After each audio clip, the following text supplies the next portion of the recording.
Doctor Baba Saheb Ambedkar का पूरा नाम है भीमराव रामजी अम्बेडकर। महाराष्ट्र के रत्नागिरी जिले के मंडलगढ़ तहसील में दपोली के पास एक छोटा सा गांव है आमडवे। यही बाबा साहब के पुरखों का गांव है। भीमराव की माता का नाम भीमाबाई और पिताजी का नाम रामजी सकपाल था। इनके दादाजी का नाम मालोजी सकपाल था। सकपाल इनके परिवार के कुल का नाम है, जो उनका भूषण व गौरव माना जाता है। वे हिंदू धर्म में अछूत समझी जाने वाली महार जात के थे। उनके पूर्वज अपने गांव में धार्मिक त्योहारों के समय देवी देवताओं की पालकियां उठाने का काम किया करते थे। बहादुर लेकिन हे समझने के कारण महारों को अच्छी सरकारी नौकरियां, पुलिस विभाग या इज्जत वाले काम धंधे नहीं मिलते थे। इन्हीं रास्ते की सफाई करना, शौचालय साफ करना, जूते बनाना, गांव की चौकीदारी, मरे मवेशियों की खाल उतारना, बांस की चीज़ें बनाना आदि हे काम करने के लिए मजबूर होना पड़ता था। खेतों में भी दास व गुलामों की तरह बेगार कराई जाती थी। महारों का कोई जातिगत व्यवसाय नहीं था। खान पान, रहन सहन, वेशभूषा पर भी कई पाबंदियां लगी होती थी। हर ओर अपमान व शोषण के कारण इस बहादुर व बुद्धिमान कौम का जीवन नरकी व पशुओं से भी बदतर था। इन अछूतों पर हिंदू समाज की ओर से धार्मिक, शैक्षणिक, आर्थिक, सांस्कृतिक और व्यावसायिक शोषण व अन्याय की अत थी। श्रवण हिंदुओं को महारों की छाया से भी घृणा थी और पेशवा काल में तो इनकी दशा बहुत दयनीय थी। इन्हें इंसान तो समझा ही नहीं जाता था। गुलामी की बेड़ियां इतनी मजबूती से जकड़ी हुई थी कि मेहनतकश अछूत समाज बुरी तरह से त्रस्त था और निठल्ला वर्ग इनकी कमाई पर ऐशो आराम की जिंदगी गुजार रहा था। महार जात की बस्ती गांव से बाहर की ओर होती थी, जिसे श्रवण लोग हे दृष्टि से महारवाड़ा कहते थे। इतिहासकारों का मानना है कि महार महाराष्ट्र के मूल निवासी थे और उन्हीं के नाम पर महार राष्ट्र या महाराष्ट्र नाम पड़ा। महार शब्द की उत्पत्ति महा आरी से मानी जाती है, यानी बड़ा दुश्मन। इस जात के लोग मजबूत काठी वाले, रवीले आवाज, बुद्धिमान व बहादुर लड़ाकू प्रवृत्ति के लोग होते थे। इसी कारण राजा महाराजाओं द्वारा सेना में महारों को प्राथमिकता से रखा जाता था। इसी कड़ी में उस समय भारत में आने वाले यूरोपियन लोगों ने बहादुरों महारों की पहचान करने में देर नहीं की और ईस्ट इंडिया कंपनी की बम्बे आर्मी महार रेजिमेंट की भर्ती करी। दरअसल ब्रिटिश सेना में भर्ती होना गरीब महारों की मजबूरी थी। सवर्ण इन्हें नीच समझकर दुत्कारते थे। पेशवाओं की सेना में इन्हें भर्ती नहीं किया जाता था, इसलिए अपने परिवार के पालन के लिए ब्रिटिश सेना में भर्ती होना मजबूरी थी, जहां जात पात को नहीं देखा जाता था।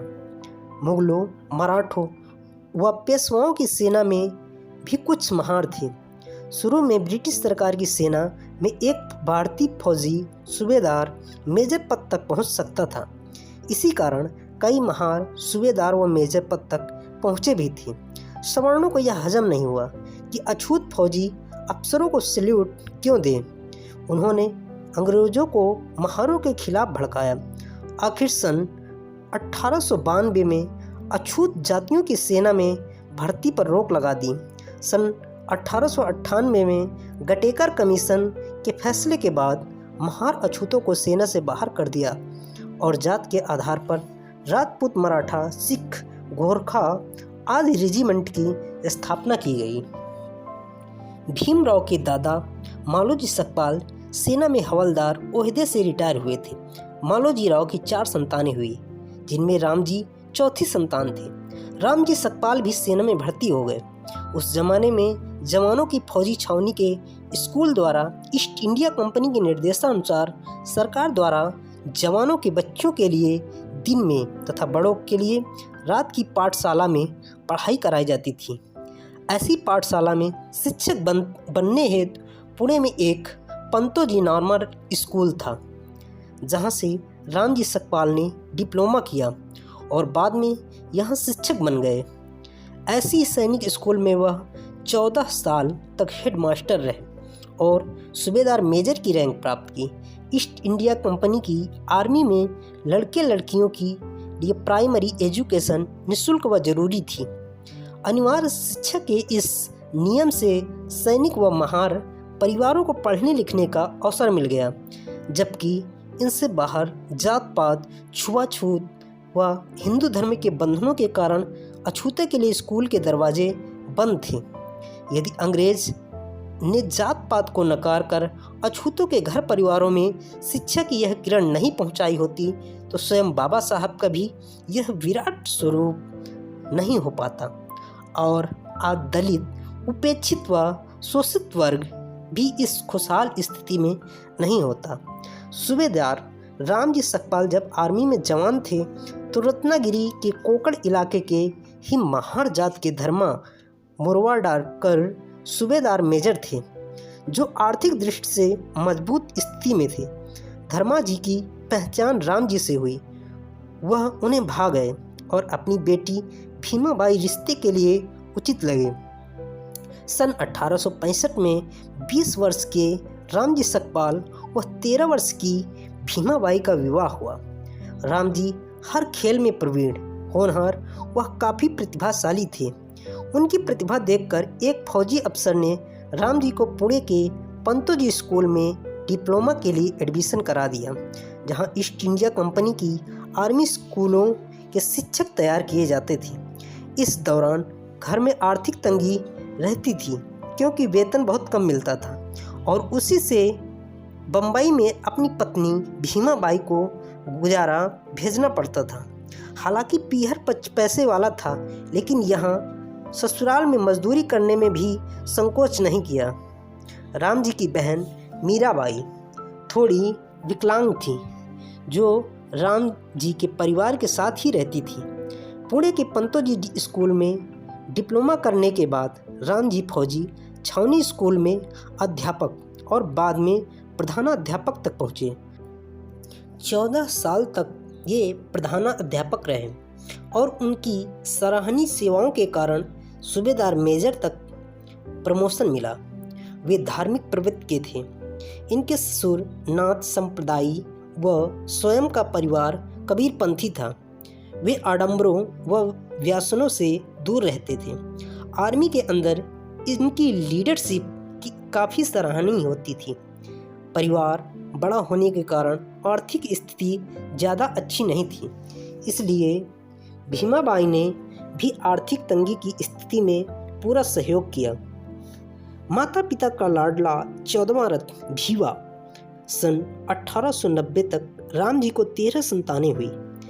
जब राम जी सूबेदार की फौजी टुकड़ी मध्य प्रदेश के इंदौर के पास महू छावनी में थी, तब वे अपने पूरे परिवार के साथ यहीं रहते थे। यहीं मिलिट्री कैंप में 14 अप्रैल 1891 को भीमाबाई को पुत्र रत्न की प्राप्ति हुई। उस नवजात शिशु का नाम भी भीम रखा गया। भीम अपने माता पिता की 14वीं संतान थे। बाबा साहब बाद में कभी हंसी में कहा करते थे कि मैं अपने माता पिता का 14वां रत्न हूँ। परिवार में उसे लाड से भीवा कहा कर पुकारते थे और बाद में वे भीमराव के नाम से प्रसिद्ध हुए। भीम के दादाजी नाथ संप्रदायी थे। सूबेदार रामजी सकपाल बहुत मेहनती व धार्मिक प्रवृत्ति के व्यक्ति थे। सुबह शाम घर में प्रार्थना करते थे। उन्हें संत कबीर, संत तुकाराम, अन्य संतों के भजन बहुत प्रिय थे। वे अपने परिवार में होने वाली आध्यात्मिक चर्चा में बच्चों को भी शामिल करते थे। सेना से रिटायर होने के बाद राम जी सूबेदार कबीर पंथ के गहरे अनुयायी बन गए। शराब से शुरू से ही दूर रहते थे। सुबह शाम की पूजा पाठ में सभी शामिल होते थे। परिवार गरीब था, लेकिन माहौल सुसज्जित व अनुशासित था। वह भोजन से पहले पूजा स्थलों में बच्चों से भजन व प्रार्थना करवाते थे। भीम नटखट था। वह कई बार भजन को उल्टा सुल्टा आधा अधूरा गाकर भोजन की थाली के पास बैठ जाता था। शाम का नियम बहुत कड़ा होता था। सभी भाई बहनों को पूजा स्थान में उपस्थित होना जरूरी था, जहाँ संतों के दोहे व भजन गाए जाते थे। भीम की बहनें बहुत मीठी आवाज़ में कबीर के दोहे व भजन गाती थीं, तो घर का वातावरण पूरी तरह से आध्यात्मिक हो जाता था। पिताजी की मराठी भाषा बहुत अच्छी थी, साथ में अंग्रेजी भी जानते थे। वे महाराष्ट्र के प्रसिद्ध समाज सुधारक ज्योतिराव फूले के मित्र थे, उनके कार्यों से प्रभावित थे तथा अक्सर इनकी चर्चा करते थे। खेलों में रुचि रखने वाले रामोजी व्यसनों से दूर थे, जिसका भारी असर उनकी संतानों में भी पड़ा। इसके अलावा वे अपने समाज के सुधार अधिकार के लिए भी रुचि लेते थे। सन 1892 में बहकावे में आकर ब्रिटिश सरकार ने सेना में बहादुर महारों की भर्ती पर रोक लगाई, तो रामोजी ने इसके खिलाफ आवाज़ उठाई थी। रामजी सकपाल रिटायर हुए तो आर्थिक तंगी में परिवार पड़ गया। 25 साल की नौकरी के बाद सन 1894 में रामजी सूबेदार सेना से रिटायर हो गए। उस समय भीम की उम्र 2-2.5 साल थी। कुछ समय वे महू के आर्मी कैंप के क्वार्टर में ही रहे। इसके बाद वे अपने परिवार के साथ महाराष्ट्र की रत्नागिरी तहसील में अपने पैतृक गांव अंबाडवी के पास काप दापोली गांव में बस गए। इस गांव में बड़ी संख्या में रिटायर्ड महार सैनिक रहते थे, जो नाथ व कबीरपंथी थे। गांव में संतों के भजनों, दोहों, वाणियों की हर समय गूंज रहती थी। सन 1894 के आसपास तक दापोली नगर परिषद की पाठशालाओं में अछूत विद्यार्थियों के एडमिशन पर पाबंदी थी। अछूत फौजी पेंशनरों के इसके खिलाफ आवाज़ भी उठाई, लेकिन जिलाधीश व हिंदू समाज ने अनुमति नहीं दी। रामोजी को सिर्फ 50 रुपये पेंशन मिलती थी, जिससे परिवार का खर्च मुश्किल से चलता था। इधर बच्चों की पढ़ाई की भी चिंता थी। दापोली की पाठशाला में बच्चों का प्रवेश असंभव था। आखिर वे सन 1896 में दापोली से परिवार के साथ बम्बई आ गए। वहाँ से उन्होंने सेना के अफसरों को निवेदन पत्र भेजे, जिससे सतारा के PWD के दफ्तर में स्टोर कीपर की नौकरी मिल गई। वे परिवार सहित सतारा के महारवाड़ा के पास ही रहने लगे। उनकी 14 संतानों में से उस समय 5 जीवित थी, 3 पुत्र व 2 पुत्रियां। सबसे बड़े बालाराम, उनसे छोटे आनंदराव, मंजुला और तुलसी 2 बहनें थीं। भीम सबसे छोटा व सबका लाडला था। बड़े बेटे बालाराम, बेटी मंजुला व तुलसी के विवाह हो चुके थे। बालाराम नौकरी के कारण पिता से दूर रहते थे। सतारा आने के कुछ ही दिनों बाद राम जी परिवार का पर दुख और मुश्किलों का पहाड़ टूट पड़ा। एक और राम जी का सतारा से गोरेगांव ट्रांसफ़र हो गया, तो वहाँ चले गए और भीमाबाई बीमार पड़ गई। तबीयत ज़्यादा खराब हुई तो राम जी सतारा आ गए। खूब इलाज करवाया, लेकिन कोई लाभ नहीं हुआ। आखिर 30 साल तक सुख दुख में साथ रहे भीमाबाई सारे परिवार को रोता बिलखता छोड़कर सन 1896 में चल बसी। उनके देहांत से परिवार में भारी कमी हो गई। भीम उस समय सिर्फ 6 साल का ही था। वह अपनी माँ को बाई कहता था। भीमाबाई की समाज सतारा में बनी हुई है। भीमाबाई की मृत्यु से सारा परिवार अनाथ सा हो गया। कई दिनों तक भीम माता को बार बार याद करके रो पड़ता था। सबसे छोटा होने के कारण भीमराव को परिवार में सबका लाड़ प्यार मिला। माँ के देहांत के बाद बुआ मीराबाई ने बच्चों के लिए माँ की कमी नहीं खलने दी। भीम बचपन से ही हष्ट पुष्ट, चंचल व नटखट था। वह अन्य बालकों पर रौब मारता था और उन्हें पीटता भी था। उनके माता पिता अक्सर भीम की शिकायतें लेकर राम जी के पास आते थे। इस तरह प्रायः रोजाना भीम की शैतानियों की शिकायत माता पिता के पास पहुंचती थी। इससे राम जी सूबेदार तंग आ जाते थे। राम जी भीम को डांटते धमकाते थे लेकिन मारते नहीं थे। आखिर वे बच्चों का उज्जवल भविष्य चाहते थे। लेकिन माता भीमाबाई अनुशासन सिखाने के लिए भीम की पिटाई कर देती थी। ऐसे समय में बुआ मीराबाई बचाती थी और लाड करती थी। वह कई बार पिटाई से बचने के लिए बुआ के पीछे छुप जाता था। पिता रामजी सूबेदार अपने बच्चों को केवल आध्यात्मिक व नैतिक शिक्षा तक ही सीमित नहीं रखते थे, बल्कि उज्जवल भविष्य के लिए स्कूली व सांसारिक शिक्षा पर भी विशेष ध्यान देते थे। वे भीम को खूब पढ़ाना चाहते थे, लेकिन हिंदू समाज के कड़े नियमों के अनुसार भीम के लिए शिक्षा के द्वार बंद थे। वहाँ सवर्ण हिंदुओं के बच्चों को स्कूल जाता देखकर भीम की इच्छा भी स्कूल जाने की होती थी। इसके लिए भीम बार बार पिताजी से जिद करता था, लेकिन यह मुश्किल था।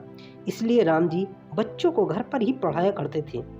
दापोली में कुछ समय रहने के बाद जब वे सतारा आए तो वहाँ भी स्कूल में अछूतों का एडमिशन असंभव था। इस घोर अमानवीय व अन्याय को भोगते हुए दुखी थे।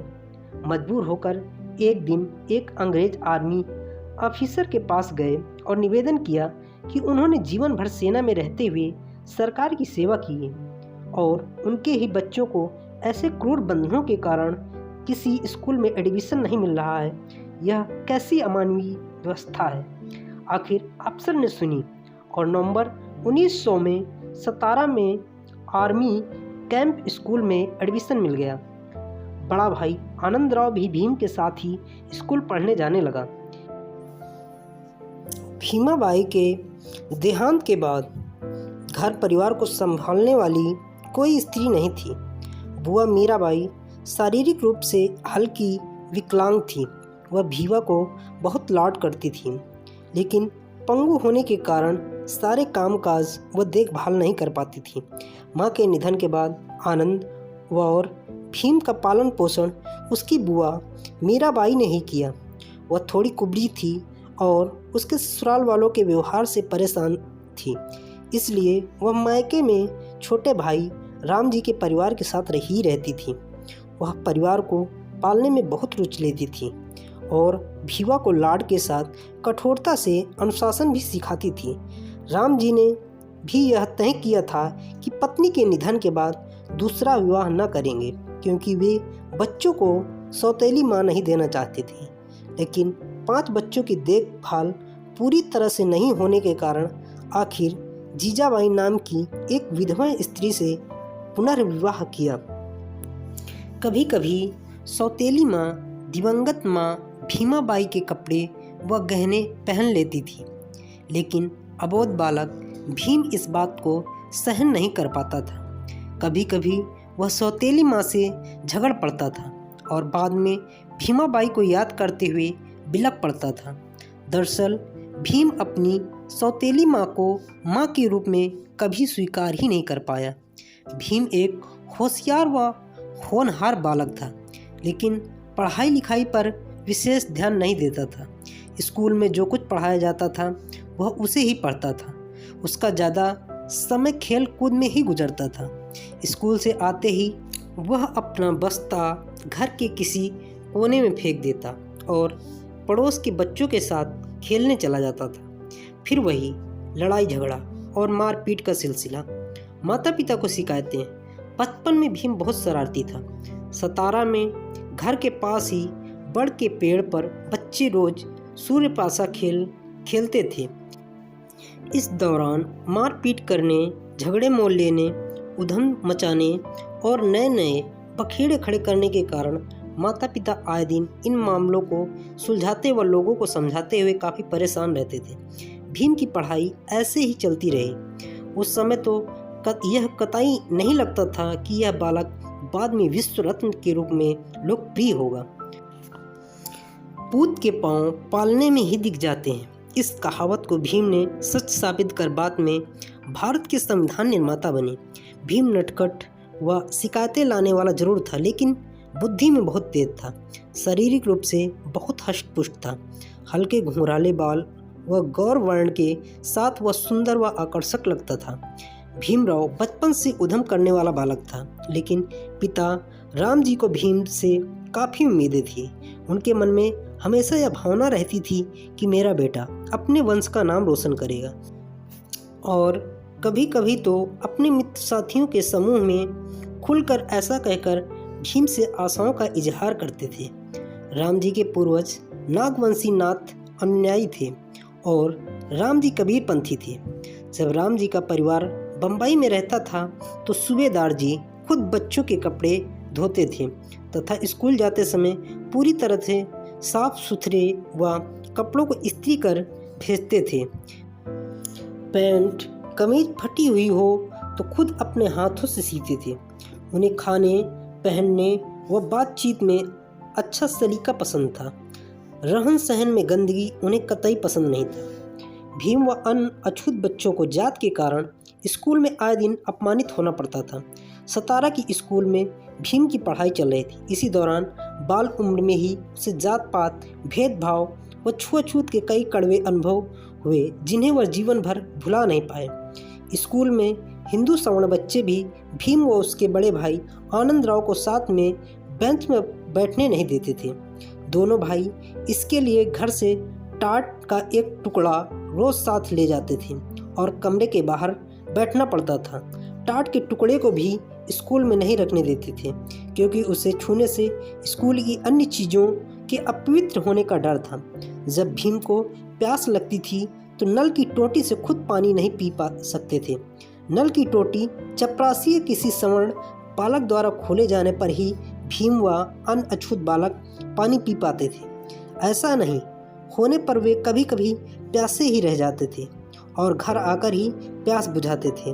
लंच समय में रूखा सूखा खाने के बाद उन्हें पानी भी तभी मिलता था जब अन्य सवर्ण बच्चे पानी पी लेते थे। कभी कभी सवर्ण बच्चे खुद पानी पीने के बाद टोटी बंद कर जाते थे और भीम व भाई आनंद राव मुंह ताकते ही रह जाते थे।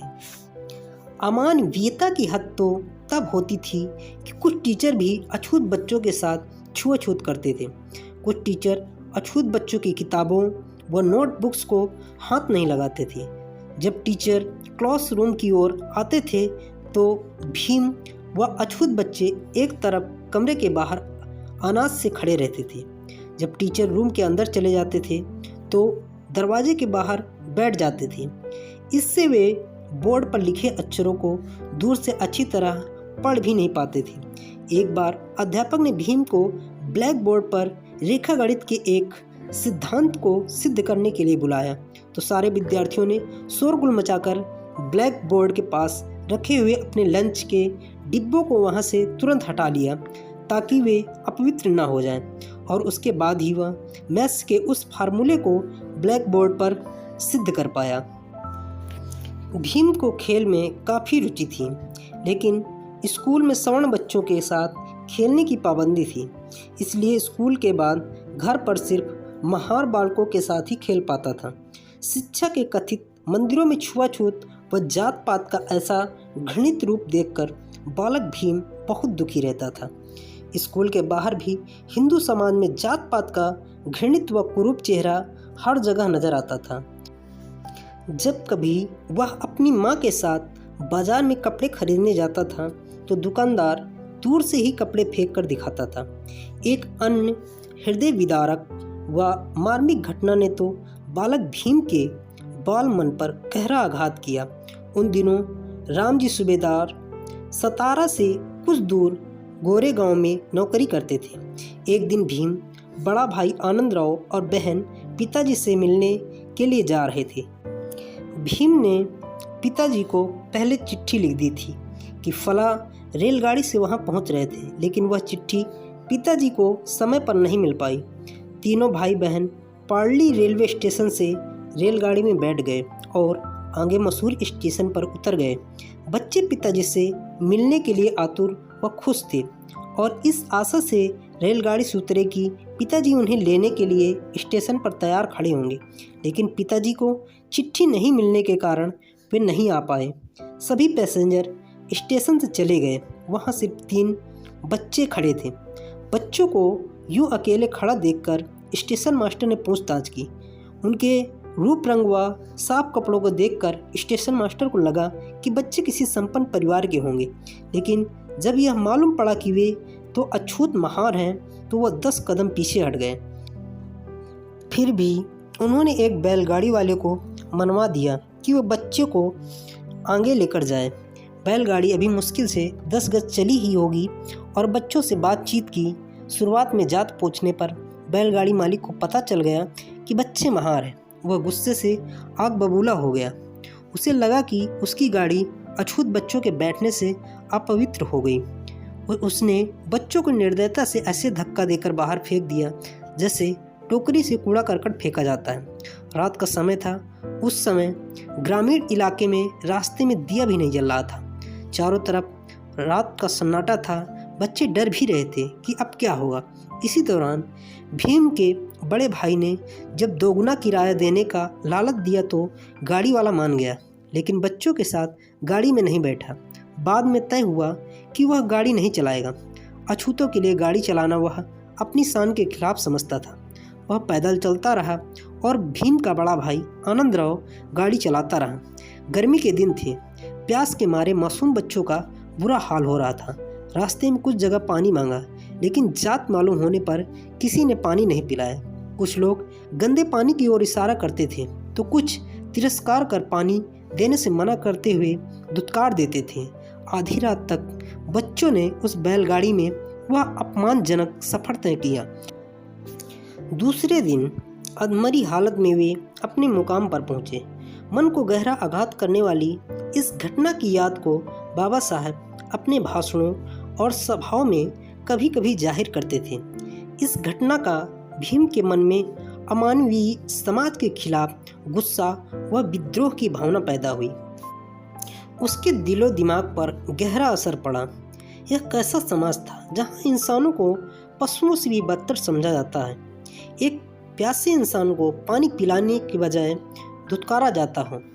स्कूल जाते समय भीम व भाई आनंदराव प्यास लगने पर एक सार्वजनिक कुएं से चुपके से पानी खींचकर पी लिया करते थे। एक बार एक सवर्ण को इसकी खबर लग गई।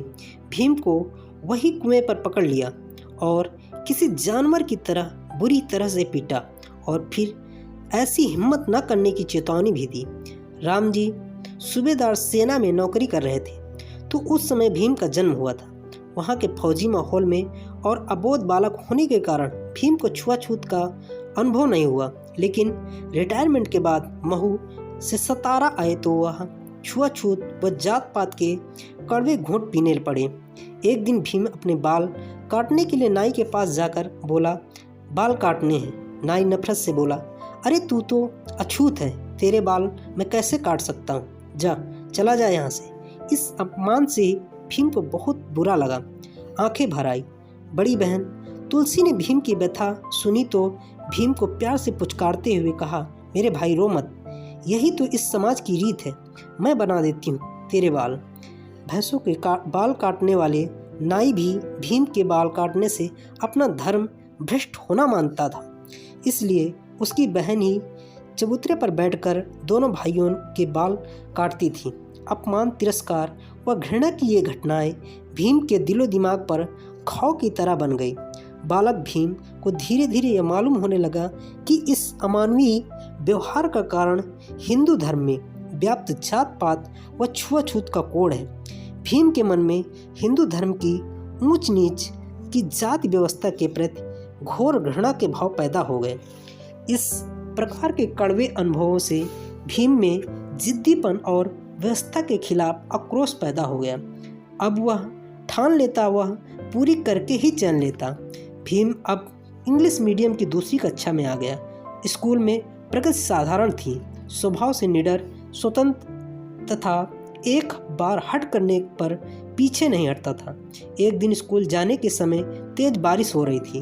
भीम ने तय किया को वह ऐसी दशा में स्कूल जाएगा।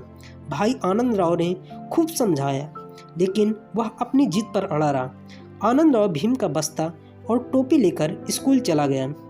धोती और कुर्ता पहने हुए रास्ते में पूरी तरह से भीग गया और ऐसी तरबतर स्थिति में स्कूल चला गया। वहाँ पेड़से नामक के ब्राह्मण अध्यापक ने भीम को पूरी तरह भीगे देखकर पूछा कि छाता लेकर क्यों नहीं आया। मासूम भीम ने बताया कि एक ही छाता था, वह भी भाई लेकर चला गया। अध्यापक को दया आई और अपने बेटे के साथ घर भेजा और भीम को नहाने के लिए गर्म पानी व एक लंगोटी देने के लिए कहा। भीम खुश था कि चलो किसी तरह आज तो स्कूल से पीछा छूटा। भीम नहाया और लंगोटी पहनकर स्कूल परिसर से बाहर सीटी बजाते हुए मज़े से घूमने लगा। अध्यापक पेटसे ने देखा तो कक्षा की ओर बुलाया। सिर्फ लंगोटी पहने हुए भीम शर्मा गया, यहाँ तक कि रोने लग गया और कक्षा में जाकर बैठ गया। उस दिन भीम ने विचार किया कि भविष्य में ऐसी जिद नहीं करेगा। उसी सेकेंडरी स्कूल में ही अंबेडकर सरनेम के दूसरे ब्राह्मण अध्यापक थे। वे भीम को बहुत प्रेम करते थे। इंसानियत से परिपूर्ण वह अध्यापक भीम के प्रति बहुत सहानुभूति रखते थे। उन दिनों भीम दोपहर की छुट्टी के समय घर पर खाना खाने जाता था। घर बहुत दूर था। अंबेडकर अध्यापक को इससे दुख होता था, लेकिन भीम को खाना खाने के लिए घर जाने में बहुत मज़ा आता था, क्योंकि घूमने की आज़ादी मिल जाती थी। अध्यापक का भीम के प्रति प्रेम व मानवीय स्वभाव के कारण उन्होंने एक रास्ता निकाला। वे अपने साथ रोटी सब्जी बांध कर लाते थे और अब वे रोज दोपहर के समय भीम को बुलाकर अपने भोजन में से रोटी सब्जी खाने को देते थे। हालांकि छुआछूत के कारण वे ऊपर से ही भीम के हाथों में रख देते थे, लेकिन अपनेपन व स्नेह के साथ दिया वह भोजन भीम को बहुत स्वादिष्ट लगता था। उस अध्यापक के मानवीय व्यवहार ने भीम को बहुत प्रभावित किया। बाद में बाबा साहब उस गुरु की कृपा को याद करते थे तो गला भर आता था, आंखें नम हो जाती थी। मुझे यह कहने में अभिमान महसूस होता है कि उस प्रेम की साग रोटी का मिठास ही कुछ और था। सच्चे रूप से उनका मेरे प्रति बड़ा प्रेम था। इंसानियत से परिपूर्ण अंबेडकर अध्यापक पढ़ाने के साथ स्कूल के सामने तंबाकू की दुकान पर मुनीम का काम भी किया करते थे। वे कई बार कक्षा में एक होशियार व बड़ी उम्र की मुस्लिम विद्यार्थी को सारी क्लास को संभालने का जिम्मा देकर मुनीम के काम पर चले जाते थे, लेकिन बाद में सारा काम पूरा करवा देते थे। बालक भीम का सरनेम शुरू में अम्बा डवेकर था, अंबेडकर नहीं। दरअसल महाराष्ट्र के ज़्यादातर सरनेम अपने गांव पैतृक स्थान के नाम के साथ कर लगाते हैं। आजकल यह प्रचलन काफ़ी कम हो गया है। भीम के दादा मालोजी राव दापोली के पास अम्बा डबे गांव के निवासी होने के कारण लोग उनके परिवार को अम्बा डवेकर उपनाम से पहचानते थे। स्कूल में अंबेडकर अध्यापक भीम को दोपहर में साग रोटी देते थे। उन्होंने भीम को बुलाकर कहा कि यह तेरा अम्बा डवेकर सरनेम बोलने में थोड़ा अटपट लगता है, उससे तो मेरा उपनाम अंबेडकर अच्छा है। अब आगे से तू भी अंबेडकर उपनाम लगाया कर। और उस अध्यापक ने रजिस्टर में भीम का सरनेम भी अंबेडकर कर दिया। अंबेडकर गुरुजी बुढ़ापे में भी अपने प्रिय शिष्य भीमराव अंबेडकर को याद करते रहते थे। बाद में जब बाबा साहब अंबेडकर गोलमेज कॉन्फ्रेंस में भाग लेने के लिए लंदन जा रहे थे तो बधाई व शुभकामनाएं संदेश से भरा पत्र गुरु ने अपने शिष्य को भेजा। बाबा साहब यह पढ़कर गदगद हो गए और उस पत्र को सम्मान के साथ सुरक्षित रखा। बाबा साहब भी अपने गुरुजी का बहुत सम्मान करते थे। बाद में 1927 में बम्बई में दामोदर हॉल के पीछे उनके कार्यालय में मिलने आए तो गुरु शिष्य के मिलने से दोनों के नेत्र भर आए थे। गुरु ने अपने नेत्र पोंछते हुए होनहार छात्र को आयुष्मान होकर कहकर आशीर्वाद दिया। बाबा साहब ने उस महान पुरुष को प्रणाम किया और पोशाक देकर पूरा सम्मान किया। सतारा के अंग्रेजी स्कूल में ही भीम की पढ़ाई ठीक ठाक चल रही थी। अब वह तीसरी क्लास में था, लेकिन पढ़ाई में अभी भी कोई विशेष रुचि नहीं थी। स्कूल से घर आने के बाद वही घूमना, शरारतें करना, लड़ाई झगड़े और खेल कूद में मस्त रहना। अब उसे बागवानी का भी शौक हो गया। पैसे जोड़कर पौधे खरीद लाता था। पढ़ाई के प्रति बेरुखी होने के एक घरेलू कारण भी थे। दरअसल वह अपनी माँ भीमाबाई को खोने के बाद सौतेली माँ को कभी स्वीकार नहीं कर पाए। एक दिन त्योहार के दिन भीमाबाई के जेवर सौतेली माँ ने पहन लिए। यह देखकर बुआ मीराबाई भी भीमाबाई की याद में रोने लगी। बच्चे भी रोने लगे। यह देखकर पिता राम जी ने गुस्से में कुछ शब्द बोल दिए, जिससे भीम के दिल पर गहरी चोट लगी। बालक भीम ने तय किया कि अब पिताजी पर निर्भर नहीं रहकर खुद कमा कर जिएगा। फिर क्या था, अगले दिन ही स्कूल के बाद लोगों की बकरियों को चराना तथा खेतों में काम करना जैसे छोटे मोटे काम करने लग गया। अब वह घर पर बहुत कम मिलता था। खुद के पैरों पर खड़े होने की भावना उस मासूम में इतनी गहरी भर गई कि एक बार तो उसने सतारा रेलवे स्टेशन पर कुली का काम भी किया। यह बात बुआ को मालूम पड़ी तो बहुत दुखी हुई, लेकिन डांटा नहीं, समझाया। भीम को धुन सवार थी कि परिवार की आर्थिक स्थिति सुधारने के लिए कमाना चाहिए, आत्मनिर्भर बनना चाहिए। उन दिनों सतारा के कई बच्चे बम्बई की कपड़ा मिलों में काम करते थे और कमाते थे। भीम को भी बम्बई जाने की जच गई, लेकिन रेलगाड़ी के लिए किराए के पैसे नहीं थे। उसने एक तरीका ढूंढा कि अपनी बुआ की कमर में बंधे रहने वाले बटुए से पैसे चुराए जाए। दरअसल भीम अपनी बुआ की गोदी में ज़मीन पर ही सोता था। बाबा साहब के शब्दों में, मैंने लगातार 3 रातों तक उस बटुए को चुराने की कोशिश की जो बुआ के कमर में बंधा हुआ रहता था, लेकिन कोई सफलता नहीं मिली। वही चौथी रात को जाकर मैं उसे चुरा पाया, पर बड़ी निराशा हुई क्योंकि उसमें केवल आधा आना ही था, जिससे मैं बॉम्बे नहीं जा सकता था। उन 4 रातों का अनुभव वास्तव में नाड़ियों की हिला देने वाला था। पैसा इकट्ठा करने का ऐसे शर्मनाक ढंग के विचार को मैंने फिर त्याग दिया। वह आगे लिखते हैं, मैंने एक नई सोच के साथ योजना बनाई जिसने मेरे पूरे जीवन को ही बदल दिया। मैंने तय किया कि अब कामचोर, झगड़े, उद्दंडता जैसी आदतों को छोड़ देना चाहिए और पढ़ाई पर जोर देना चाहिए। मुझे अच्छी पढ़ाई से अच्छी सफलता हासिल करनी चाहिए। मैं अपनी जीविका खुद कमाऊं और पिताजी से स्वतंत्र होकर कार्य करूं। उस दिन से अपनी आदतों व व्यवहार को बदलना शुरू कर दिया। पढ़ाई पर ध्यान देने लगा तो अध्यापक पहले भीम की शरारतें देखकर उसके पिताजी को उलाहने देते थे और भीम की पढ़ाई पर पैसा खर्च नहीं करने की सलाह देते थे। उन अध्यापकों का व्यवहार भी बदल गया। वे रामू जी को कहते थे, सूबेदार कुछ भी करो, कष्ट उठाओ, लेकिन इस बच्चे की शिक्षा पूरी करो। बाद में पिताजी ने अपनी आर्थिक तंगी के बावजूद भीम की पढ़ाई पर पूरा ध्यान दिया। सूबेदार रामू जी पढ़ाई के महत्व को समझते थे। उनकी इच्छा थी कि उनके बच्चे संस्कृत सीखें और विद्वान पंडित के रूप में प्रसिद्ध हों। पहले बड़े बेटे आनंद राव को संस्कृत पढ़ाना चाहा, लेकिन सतारा की ही उस सेकेंडरी स्कूल में संस्कृत के टीचर ने महार होने के कारण संस्कृत पढ़ाने से मना कर दिया। उस समय शूद्रों के लिए संस्कृत पढ़ने की मनाही थी। हिंदू धर्म की मान्यता थी कि यदि शूद्र संस्कृत जान लेगा तो वह वेदों को भी पढ़ लेगा, और वेदों को पढ़ना व जानना शूद्रों के लिए अपराध था और ऐसे अपराध करने वालों की जबान काट देने या सुनने पर कानों में शीशा डालने की सजा थी। आखिर आनंद राव को फारसी को दूसरी भाषा के रूप में चुनाव करना पड़ा। जब भीम चौथी क्लास में आया तो उसे भी टीचर ने संस्कृत पढ़ाने से मना कर दिया। भीम को संस्कृत भाषा से बहुत लगाव व प्रेम था और इसका अध्ययन बाद में बाबा साहब ने खुद मेहनत कर किया। इसे पढ़कर वह संस्कृत में लिखे नाटक, काव्य, दर्शन शास्त्र, तर्कशास्त्र, गणित शास्त्र आदि का ज्ञान हासिल करना चाहते थे। ज्यों-ज्यों भीम आगे की कक्षा में पहुंचता, वह अपनी जिद्दी व शरारती आदतों को भूलता गया। अब उसका ध्यान सिर्फ पढ़ाई की ओर रहता था। अब तक राम जी सूबेदार गोरेगांव में स्टोर कीपर की नौकरी कर रहे थे और परिवार सतारा में रहता था।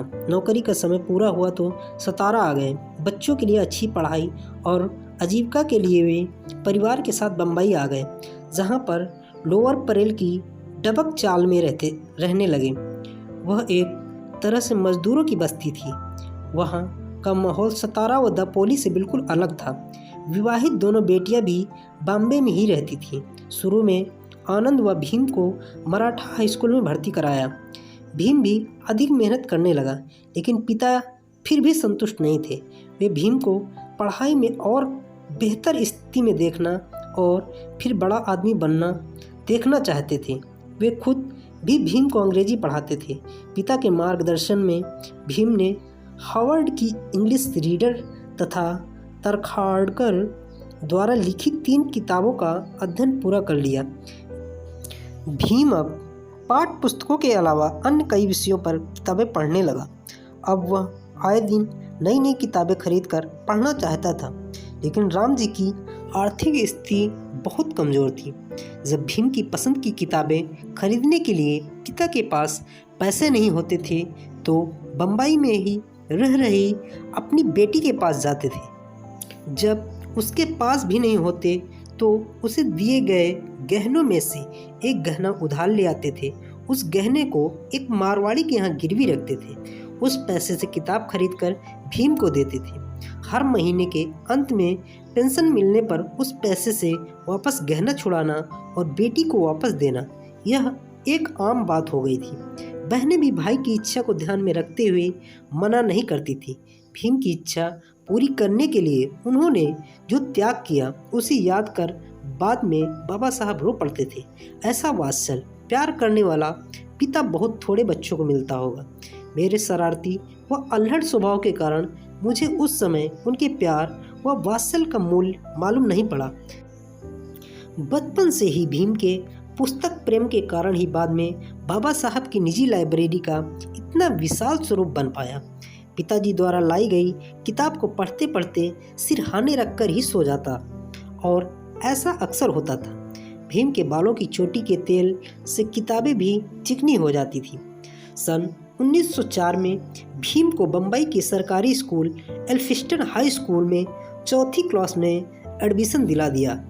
भीम अब पहले से ज़्यादा मेहनत करने लगा। परिवार लोअर परेल के एक कमरे नुमा घर में रहता था।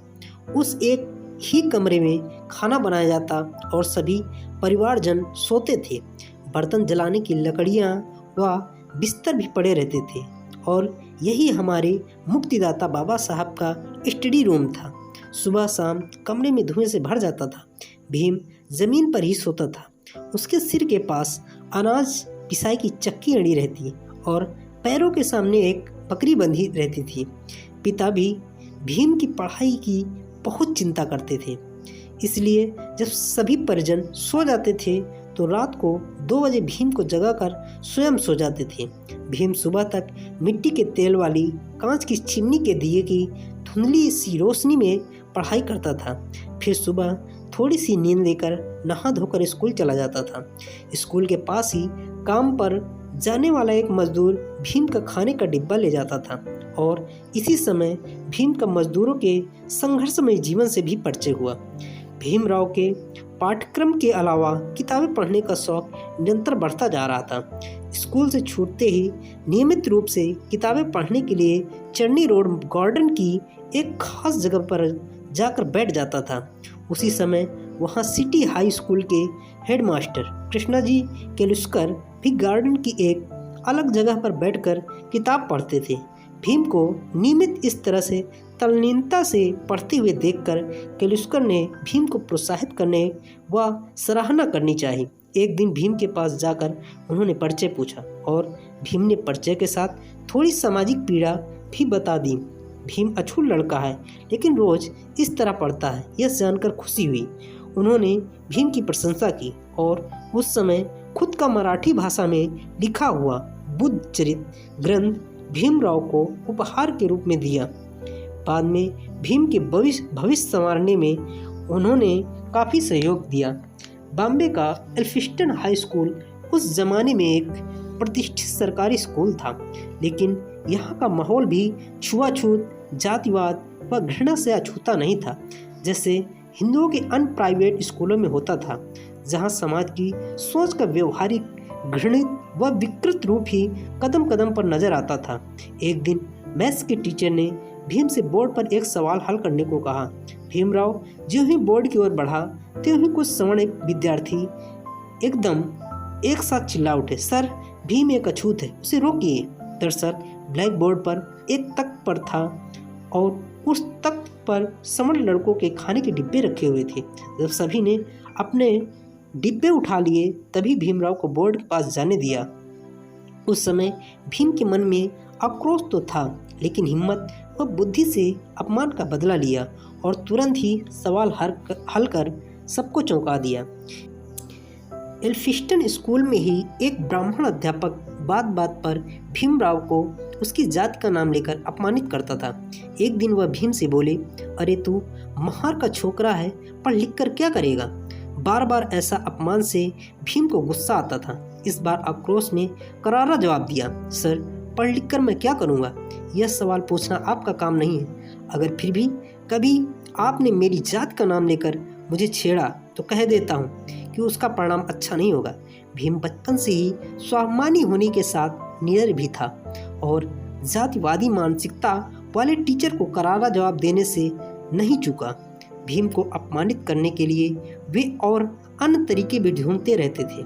यहाँ आनंदराव व भीम दोनों भाई संस्कृत पढ़ना चाहते थे, लेकिन संस्कृत के ब्राह्मण टीचर ने हिंदू धर्म के शास्त्रों के नियमों का हवाला देकर इसके लिए साफ मना कर दिया। आखिर दोनों भाइयों को दूसरी भाषा के रूप में फारसी भाषा पढ़नी पड़ी। बाद में भीम ने अपने प्रयासों से संस्कृत की अच्छी जानकारी हासिल की, लेकिन इसी स्कूल में मैथ्स के टीचर जोशी व फारसी के खुदाबख्श वह राम ईरानी भीम को बहुत प्रोत्साहित करते थे। समाज व स्कूल के ऐसे अमानवीय माहौल के बीच भीम अपनी पढ़ाई में प्रगति करता रहा।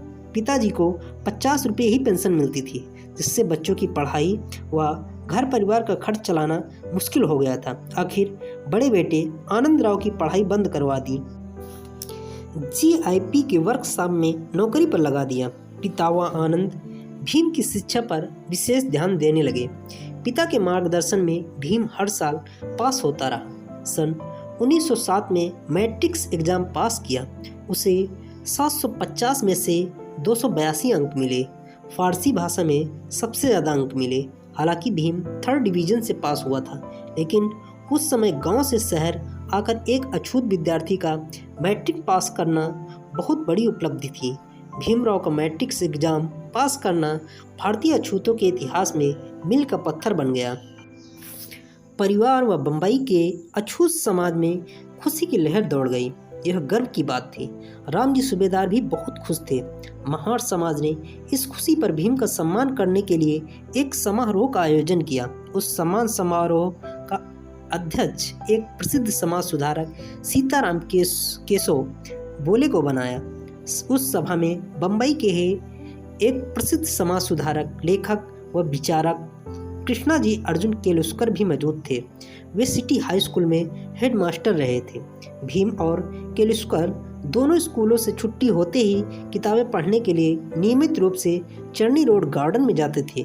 सभा में अपने संबोधन में कहा, मैं भीमराव को जानता हूँ। वह एक बुद्धिमान, तेजस्वी और होनहार विद्यार्थी है। भीमराव को कॉलेज में दाखिला होकर उच्च शिक्षा प्राप्त करनी चाहिए। उन्होंने भरोसा दिलाया कि वह आगे की पढ़ाई के लिए बड़ौदा नरेश सयाजीराव गायकवाड़ा से आर्थिक सहायता दिलवा देंगे।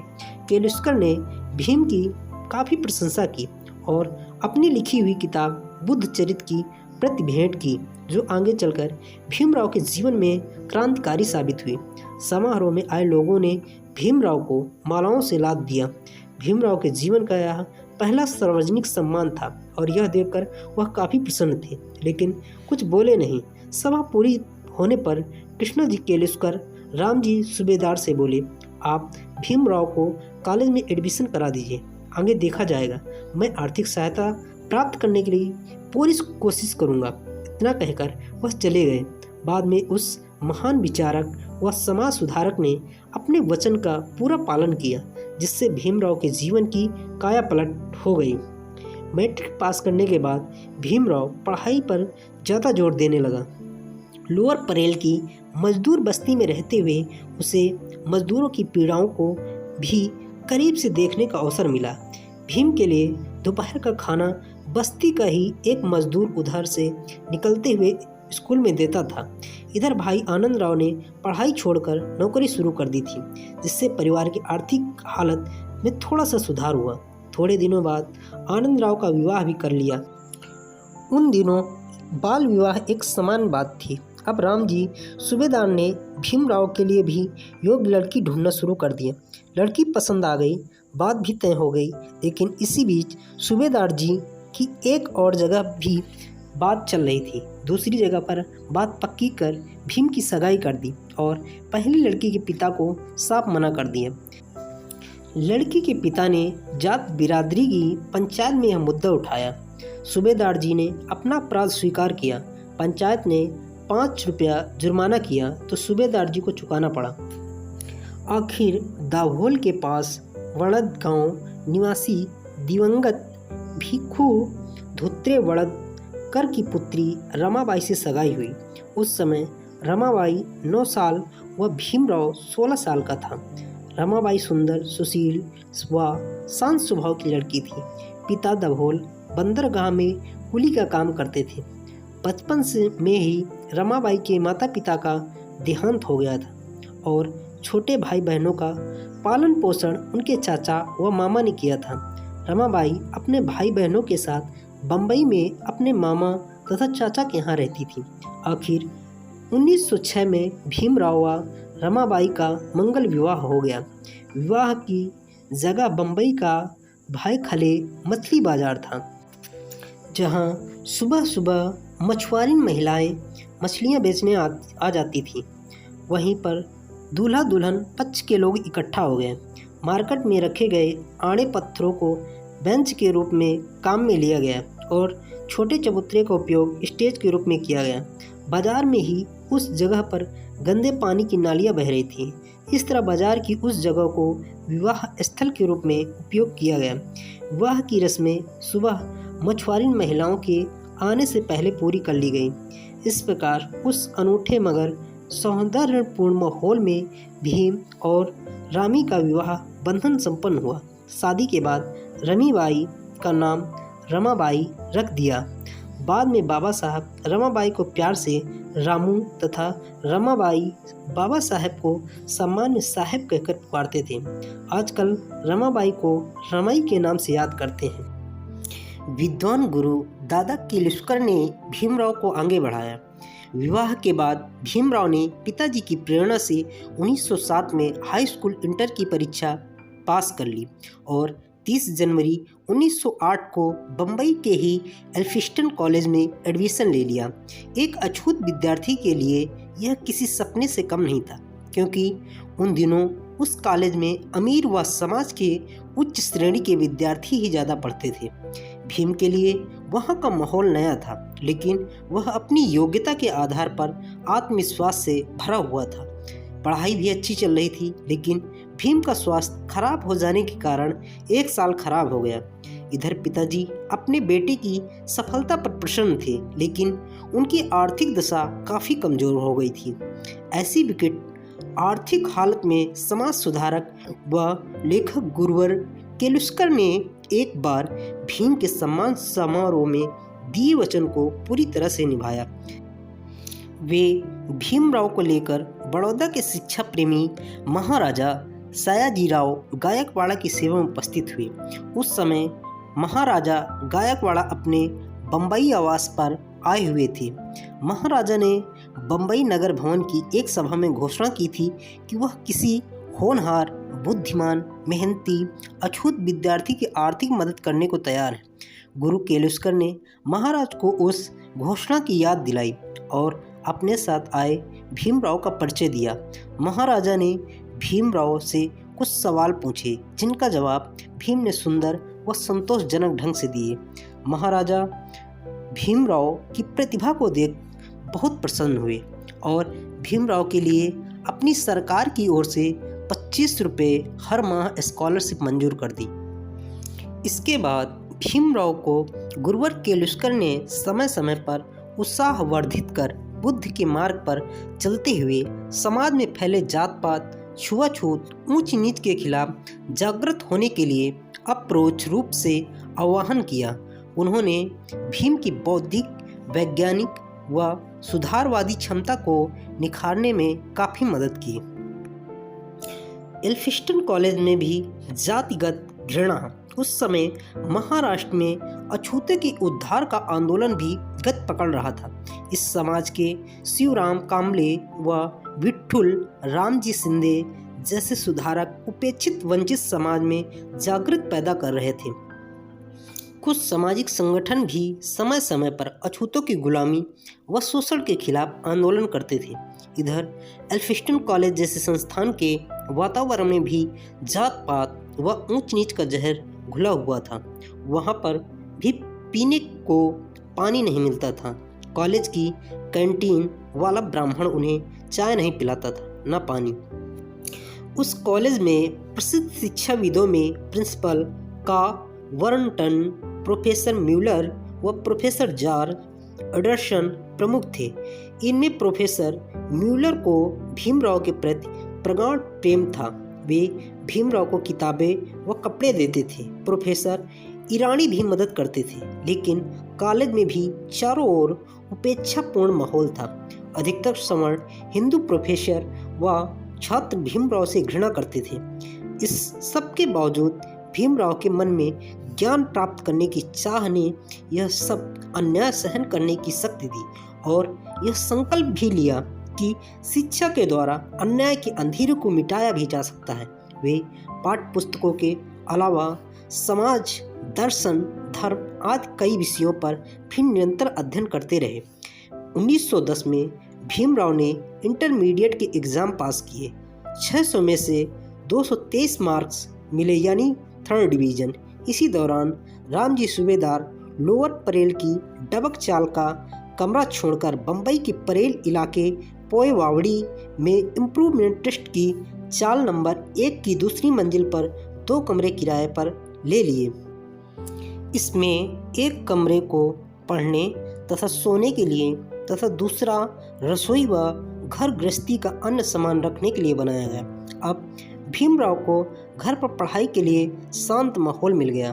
बम्बई में चाल उसे कहते हैं, जहां छोटे छोटे कमरों में गरीब वर्ग के लोग रहते हैं। सूबेदार जी की हार्दिक इच्छा थी कि भीम किसी तरह बीए पास कर ले। पिता की आज्ञा अनुसार भीमराव रात के 9 बजे सो जाता था। रात को 2 बजे तक वे भीम के कमरे के सामने बैठे रहते थे और 2 बजते ही भीमराव को पढ़ाई के लिए जगा देते और फिर स्वयं सो जाते थे। 2 बजे उठकर पढ़ना भीमराव के लिए बहुत मुश्किल था, लेकिन पिता को इसके लिए ना कहने का भी साहस नहीं था। आखिर भीमराव लेटे लेटे ही टिमटिमाते दिए की धुंधली रोशनी में कुछ पढ़ने लग जाते और कुछ पढ़ने का नाटक करते थे। 5 बजे भीम को बिस्तर से उठना ही पड़ता था। राम जी सूबेदार के घर में भी बच्चों को फौजी ढंग से अनुशासन के निर्देशों का पालन करना पड़ता था। दिसंबर 1912 में रमाबाई की कोख से पुत्र का जन्म हुआ, जिसका नाम यशवंत रखा गया। पिता राम जी सूबेदार का मार्गदर्शन भीमराव ने बीए किया। जनवरी सन 1913 में भीमराव ने बीए की परीक्षा पास की। इसके लिए उन्होंने काफ़ी मेहनत की, लेकिन पिता का योगदान भी महान था। बीए तक हर क्लास में पास हुए, जो उस समय एक अछूत छात्र के लिए बहुत बड़ी बात थी।